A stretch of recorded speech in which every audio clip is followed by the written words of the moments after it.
Okay, just want to make this video very quickly. Um, Look at EOS back in 2017, right? EOS had this bull move. Okay, now it had a double bear market. It's one of the older coins. Now look at this. Back in 2017, EOS dropped 81%.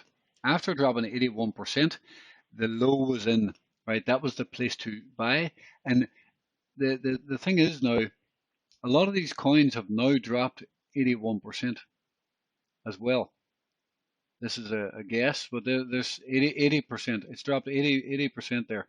So after the 80% drop, okay, very importantly, that was the low. And from there, we went back into a bull market and actually went to new highs after a 80% drop. Okay, and we bounced 500% from there. Okay, very important. Now, what's even more important is look at this.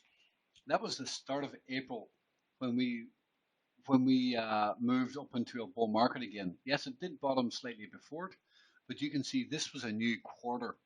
It was a new month and it was a new quarter. And from the new quarter, we bounced hard. Okay, that's very important because we have a new quarter in 10 days time. In five, I forget how many days time. In 8 days time, we have a new quarter. Okay, so it could be very important again on this quarter.